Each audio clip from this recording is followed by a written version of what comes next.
Good evening and welcome to the Garnet Fire Informational Meeting for September 10th. My name is Nathan Judy, Information Officer for California Interagency Incident Management Team 5. I'll be your facilitator for tonight's meeting. Tonight you're going to hear from members of the Incident Management Team, our cooperators, and the forest staff. We're going to answer questions that were submitted through email and the ones online after the formal presentation of the meeting. First, we're going to get started with our Incident Management Team's Operations Section Chief, Chad Costa. Hey, good afternoon, everyone. Just got off the mountain and happy to report that last night and today was a very successful day on the fire. So I'll walk you around the map and give you a quick update. I'll start out in Balch Camp. Nothing to report. Everything still looks really good around Balch. And as you travel north along Dinky Creek, no issues. Crews are still in there working hard to keep that in our containment lines. And we're feeling very good about this general area. For this area that comes up onto the ridge, we have hotshot crews in there going direct on this. And that's going to take us a couple days, but that's looking really good in there. No issues and nothing to report. Going north on the ridge up into Fence Meadow, all the slop overs that we've had in spots for the last few days have all been picked up. Crews are in there working hard all day last night and all day today. Everything's looking really good. Nothing to report. No fire spread in that area. Coming north as we get up into the Lost Meadow area on the the west side of Bear Meadow. All of our firing operation that we did a few days ago is looking really good. Crews are in there today just kind of cleaning some stuff up and taking care of some hazard trees and mopping up. That's looking really good. As we come around into the north side of the fire, this has been our really big focus the last 24 hours. We do have a spot fire down in Laurel Creek in the Dinky Creek confluence that we're concerned about. I was just up there with the weather we're having. It's very cloudy up there, very cold, high RHs. It's actually just doing an understory burn and kind of working its way up towards the McKinley Road or the McKinley Grove Road. So our plan right now over the next couple hours is to continue to strengthen our lines along Snow Corral Road and the McKinley Grove Road. And our goal is to keep the fire within that box. So up to McKinley Grove Road to Snow Corral and then down the McKinley Grove Road here. Nothing to report today in the Grove. Really, the fire that's in there is a low understory burn. It's burning everything off in there, but we do have control lines all the way around the fire that's in the Grove. I drove through it today. We have a ton of resources in there. Happy to report our smoke jumpers arrived from Redding, and we actually saw them today. We'll talk about it. Go ahead and turn the pictures on for me. This is the smoke jumpers climbing the tree. So at the top of the tree there's some fire up above it. And you'll notice, if you can see in here, it's very cloudy and smoky above the trees. That's why we do not have the ability to use any helicopters in the Grove until we get the air to be able to safely get the helicopters in. So just sharing, this has been talked. We've been heavily involved in the Grove, just trying to mop up. But one thing we haven't been able to do is get to all of the Grove to fully assess all of the trees. It's very hot in there, a lot of large trees burning that are down on the ground, and also snags falling. So we're using our fallers and using everything we can to get throughout the whole Grove, but we haven't been able to get to all of it. But you can see if you go to the second picture, a lot of the trees that I'm seeing in here, this is where I traveled through. Everything looks really good. So go back to the map, please. Traveling out of the Grove, all the way down the McKinley Grove Road and all the way around the north and east side of the fire, everything is held in place and looking really good. There's a ton of hotshot crews out there. It was just amazed at all the equipment and all the people and all the good hard work that's coming all the way down into the Kings River. And don't expect any progression. We're really getting after that really hard. So coming along the Kings, everything's looking really good, and back around to Balch Camp. There's been no spread, no issues, and we're feeling really good about the fire, just heavily focused on the Grove and the north side. End of report. Great, thanks, Chad. Appreciate that. Next up, we're going to have our fire behavior analyst, Kevin Montoya. Good evening. Could we see the matrix, please? Okay, tonight I'm going to be covering fire behavior, and I'm also going to be covering for our IMET. So what we have up here is our weather matrix that's covering the weather for the next 5 days or so. And conditions are going to continue to be fall-like. So for tomorrow, the next few days, we have temperatures that are in the 60s and barely reaching the mid 70s over the weekend. Humidities are going to be great for us. Humidity tomorrow is going to be 55%, and the lowest humidity that we're going to see over the weekend is 45% during the day. Wind speeds are going to be in the 20 mile per hour range and below, and the winds are going to transition from southwest to northwest throughout the day. The big story with this whole weather forecast is the nighttime relative humidity, something that we call recovery. Nighttime relative humidity recovery will be excellent. And on the fire behavior side of the shop, those excellent recoveries are going to push us into something called moisture of extinction. Well, what does that mean? It means that the relative humidity is going to get the fine fuels, the pine needles and dead grass, to the point where it's going to struggle to carry fire. Fire, in order to move across a landscape, relies on those fine fuels. And so when we hit those moistures of extinction, it really struggles. It really makes it difficult for the fire to move from point A to point B. The other thing that's going to happen with that is that as those fuels dry out, it's going to shorten our burn window. So last week, our burn window, the fire would burn 22 to 24 hours, the entire day and night. And with those excellent recoveries and hitting those moisture of extinction, now those fine fuels require sun to get on them, and that's not going to happen until the afternoon. So now our burn window is going to shrink, and it's going to be in that 4 to 6 hour range. And we're going to have that 4 to 6 hour burn window for the next 2 to 3 days. And what that does for us is it buys us time. It gives us time to prepare lines and to institute measures that are going to be less impactful on the land. That's all for the fire behavior shop. Great, thanks, Kevin. Appreciate that. So from the Fresno County Sheriff's Office, we have Lieutenant Gilbert. Good evening. I'm happy to report that we have no changes to any of our evacuation zones. They have been the same for the last 2 days, so that's a positive sign. I just encourage all the community members to check our social media pages and our website for up-to-date information about those zones. Thank you. Thank you, Lieutenant. Appreciate that. Next up from the Sequoia National Forest, Supervisor Dean Gould. All right. Good evening and welcome. Dean Gould, Forest Soup. Thank you for joining us here this evening. Wanted to just give a status update, kind of overarching the incident to date. Wanted to make sure folks had some accurate information as to, what's happened, what the current status is, some of the trajectories and so forth. I think it's important for you to have that general feel and understanding accurately. And so a few things I want to be crystal clear on as far as to date. The number of structures lost, 0. Number of residents lost, 0. As far as damage to infrastructure,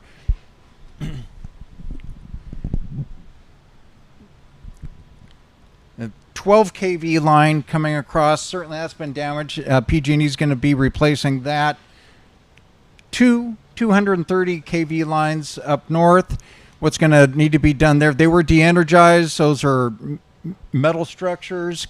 PG&E is very optimistic that they'll be able to re-energize those after they inspect them, and they should be operational. They should not have to be replacing any of those. So just wanted to be clear on that. As far as any other infrastructure that we know of that's been damaged or lost, there's 2 Forest Service bridges. They're pretty small, that are used primarily by PG&E. They've been damaged by the fire. We're inspecting those, seeing what replacement options are the quickest, and we'll get those addressed. But again, as far as homes, businesses, anything of that nature, there have been no structural losses. Just want to be crystal clear on that.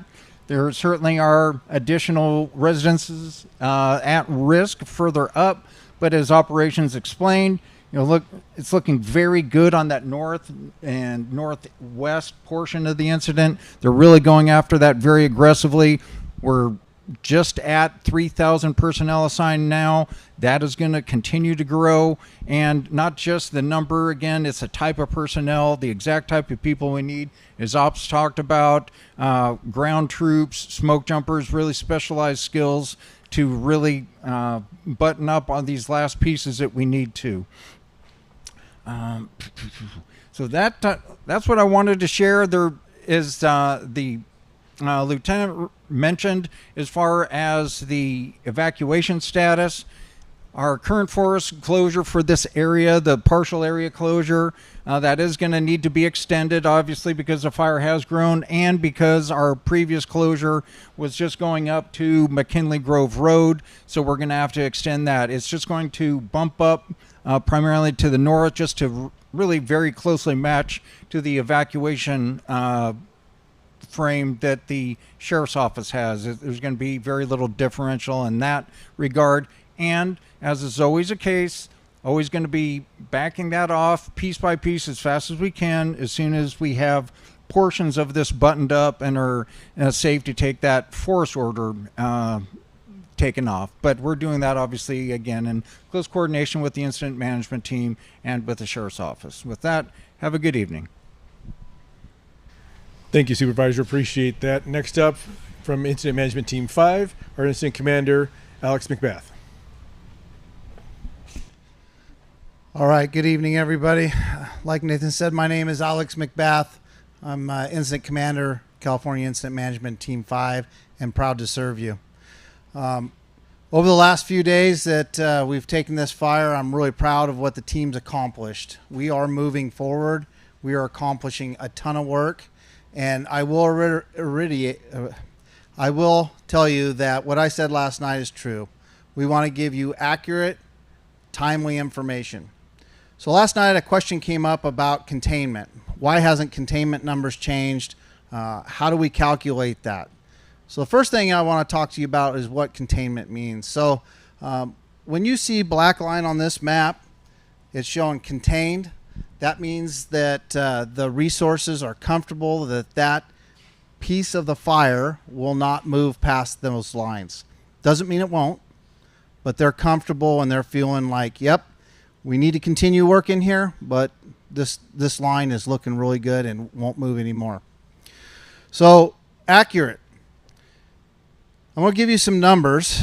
The total fire perimeter, as shown on this map, is 137 miles of fire perimeter. Currently, we have 20 miles contained. If you do the math, that's about 14.8%. We rounded up to 15. That's what we're showing as containment, 15%. Our GIS looked at that and calculated that today, and that's what you're going to see on the information. Some other things that I think might be of interest to you is, the current fire is 56,795 acres. That's currently with what is burned up to this point in time. What this team has calculated last night in our primary lines and our primary holding features that we're putting in place, the fire should get to about 64,257 acres. Now, with that being said, that's not all up here in the north. If you look down here in the south, there's a big island in there. That's calculating if that island would burn. That's approximately about 1,800 acres down there. We haven't seen a smoke on that island in the last 2 days. So the probability that that'll burn is very low. Priority to go in there and put boots on the ground and confirm that is very low. Right now, our priority is getting line put in those high value areas, such as the Grove and around some of these meadows, being as this is not active down here. So realistically, the 64,000 and plus a few acres is what we're shooting for right now. I suspect that we're going to be below that. When you take out these islands, the meadows that aren't going to burn, these granite ridge lines that aren't going to burn, you're going to see those acres reduce. So right now, that's what we're shooting for. We have also accomplished 54 miles of dozer line, 36 miles utilizing road as line, 8 miles of hand line, and another 5.5 miles of mixed line. That's just around the perimeter of this fire. If you compute that into the numbers, we have about 50% of this fire lined, but not yet contained. So hopefully that clarifies how we come to a percent of containment and why we call it contain. We will be having virtual meetings continuing on. We have another meeting tomorrow night. It will not be virtual, so there won't be a virtual meeting, and Nathan will discuss that with you. But not only the virtual, we also want to do face-to-face meetings. So as we move forward, like I said, timely and accurate information to the right folks when they need it. Thank you. Thank you, Chief. Appreciate that. Great information out there. With that, that concludes a formal presentation. Now we'll go into questions and answers. We've got some questions for operations, so we'll bring Chad back up. Okay, I'll read the question for you. The first one is, it appears from the maps that the fire has slowed near Dinky Meadow. What is the current condition there, and what is the risk that it spreads across or around Dinky Meadow? Okay, so I was just up in that area. We put in lines south of Dinky Meadow, south of Camp Elawan.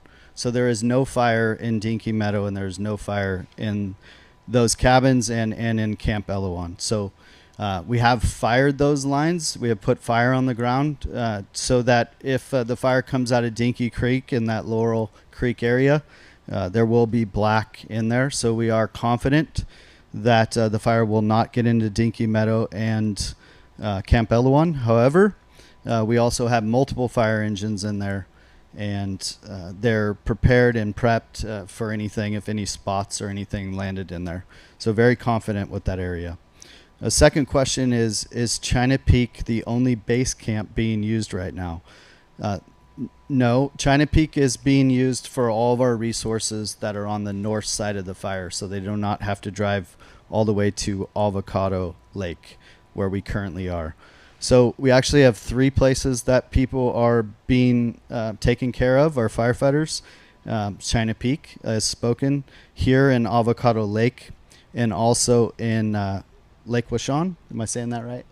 Sorry, just getting the names correct. So some of the troops that are on the east side of the fire are not driving all the way back to China Peak.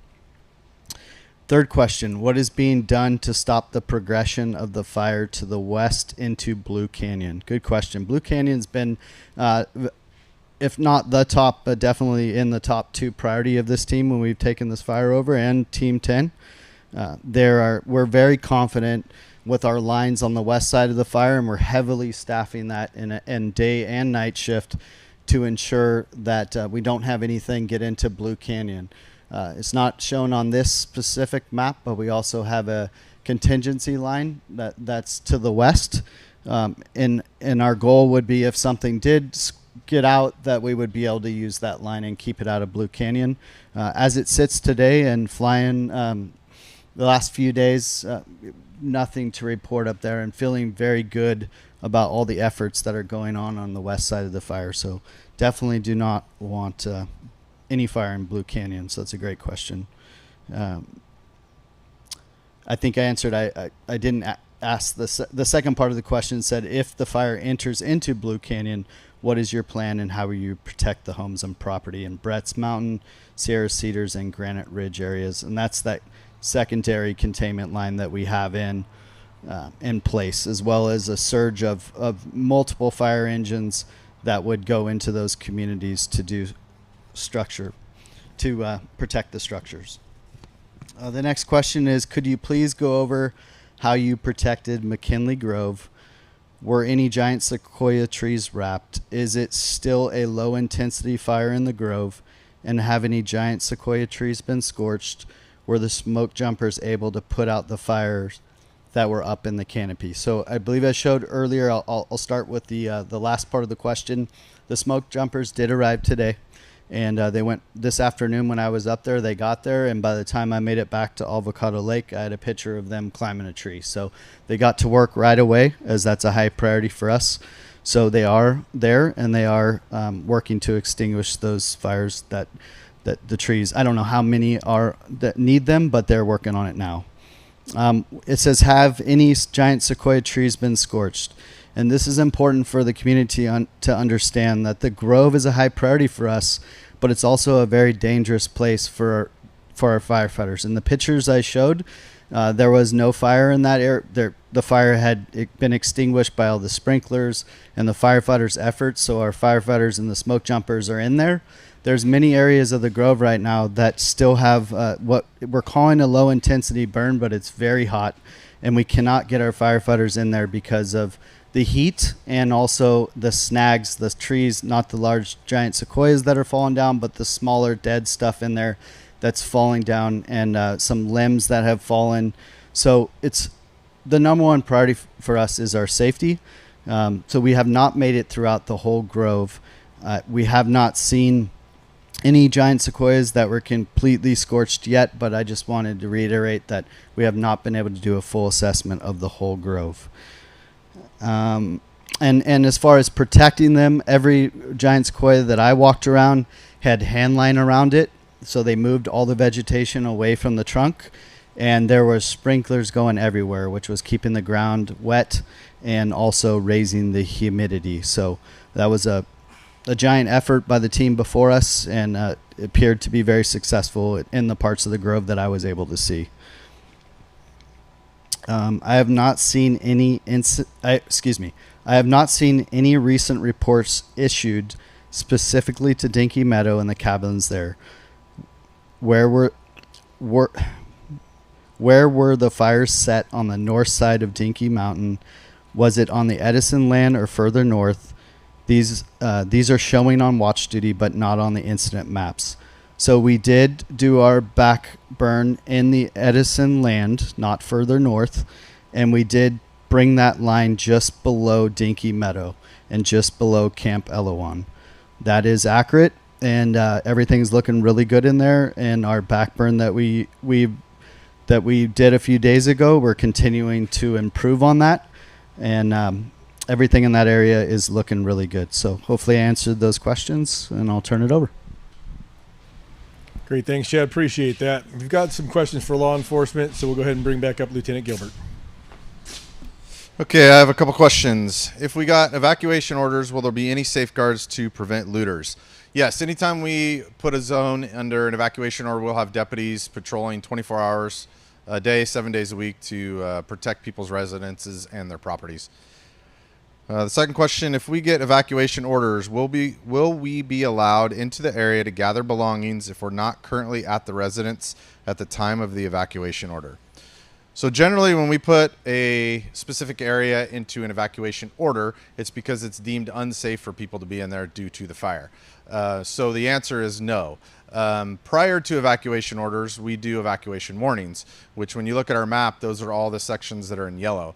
That's the time where people should prepare their belongings, gather them together, and get ready to leave at a moment's notice if your specific residence goes into an order. I think that's it. Thank you. Thank you, Lieutenant. Appreciate that. Next, we've got some questions for the forest, so we'll bring back up Supervisor Gould. Okay. All right, thank you. Yes, I got a handful of good questions here. Let me get through these. All right, first one. If all primary containment lines are held, when will primary road closures, restrictions, and forest closure expect to be lifted? Or what criteria are needed for a road closure, restriction, and forest status to change? Well, it's really a team effort. It's a lot of collaboration. It's the forest, it's the sheriff's office, it's the incident management team. The containment lines are in. There's still going to be a lot of what's called suppression repair taking place. Still a lot of fire vehicles. As I have after all the past incidents, we're going to open it up as quick as we can, especially road access to get in there. So it's really just a discussion amongst the various parties that I mentioned, and certainly not going to keep any of those areas closed any longer than absolutely need be. The next one. With many hunters heading up to D7 for deer and rifle season in just 10 days, will you be closing the forest? Well, certainly not. There's no reason to. And I never have closed the forest. I've closed partial sections because of the fire, just like with this. This fire, if you take the fire footprint, which is currently about 55, heading towards 60,000 acres, the forest closure order that is going to accompany it, if you map it out, it's going to be roughly 80,000 acres including the fire footprint. So that's 80,000 out of 1.3 million acres that would be under temporary closure just due to the fire. So no, I have no intention of closing the forest. There's no reason to. The next question. I would like to know why these overcrowded dead trees and snags aren't taken care of by Forest Service personnel during the off-season as part of managing the Sierra National Forest. In addition, healthy thinning through the use of responsible logging activities would help the forest environment. Wouldn't this cost less money and protect the environment and multiple forest creatures in a healthier way than allowing these fires to grow into infernos? And why aren't fire breaks maintained on a regular basis? Well, a lot of questions there. Let me address each one, though. Let's see. Why these overcrowded dead trees and snags aren't taken care of by forest personnel during the off-season as part of managing the Sierra National Forest? Well, I need to do a better job of getting information out to the public, because we certainly have, and not only have we, we've got tools now that are going to be enabling us to do this more so than we ever have, and frankly, tools that you're not going to find on many other forests. For example, in the very near future, right around the corner in the next month or so, both the Sierra and the Sequoia National Forests, we worked collaboratively to publish a planning decision that is going to allow forest-wide prescribed burning. That's unprecedented, border to border. And we worked together on that. That is within a month away from being finalized, I suspect.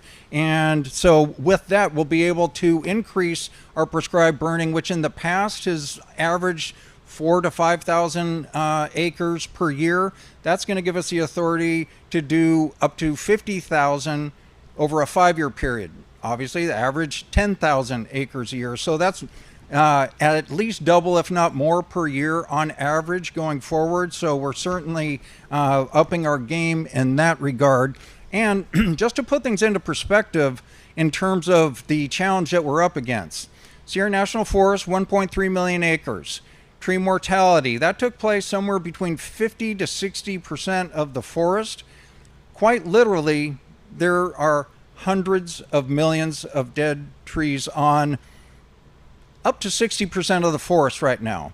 And that's not 60% that's all in one spot, like all together. That's 60% sprinkled throughout the entirety of the forest. And so that's the challenge that we have to what you're mentioning here. We do have an aggressive fuels program, but when you're up against trying to mitigate literally hundreds of millions of trees over a 1.3 million acre footprint, it's a pretty daunting challenge. We've been going after it. We've been prioritizing the areas, primarily road hazard trees, where campgrounds, risk to communities. That's where we've been focusing our efforts. Clearly, it takes time, and I'm excited that we are going to be increasing our pace and scale in that regard. In addition, healthy thinning through the use of responsible logging activities would help the forest and environment. Absolutely. You are so right on that. In fact, with our new-ish 2023 forest plan that hopefully all of you were a part of, it took a number of years of the public planning process to get in place, multiple opportunities for the public to participate. That now calls for, and this is the guidebook I have to follow, 20 million board feet a year. That's what the forest is responsible for. That's what the forest plan calls for. That was what was determined to be a sustainable yield coming off the forest, giving all the conditions that are in place now, meaning all the large fires over the past 12 years, the tree mortality over 50, 60% of the forest, etc. 20 million board feet a year is our target.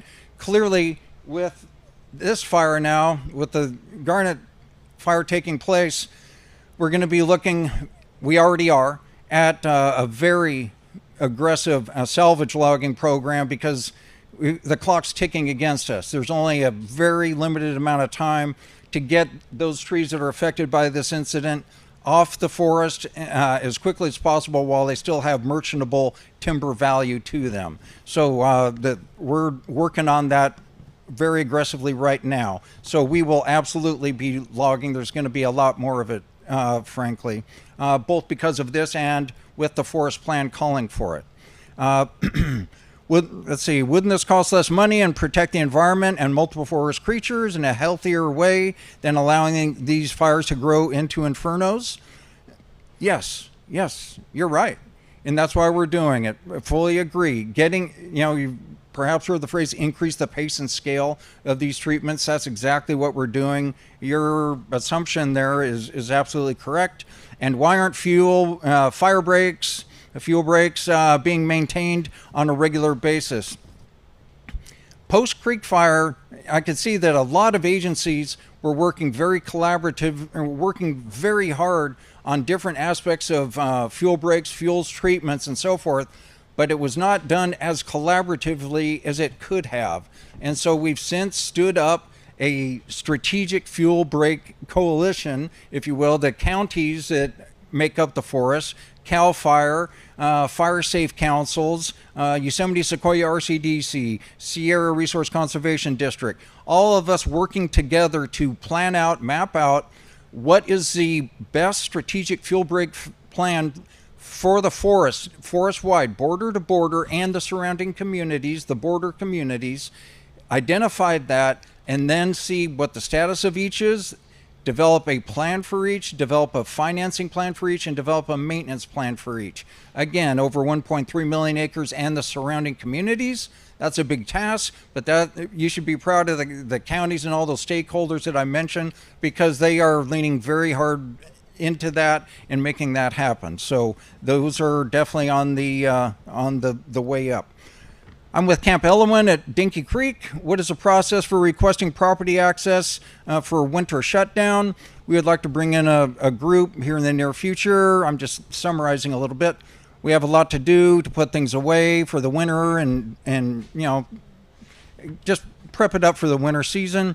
Okay, so no doubt there are many residents, camps, permittees, etc., businesses that fall into the same category. Very good question, very understandable. What I would suggest, let's see, Nathan, is that phone number going to be running on the...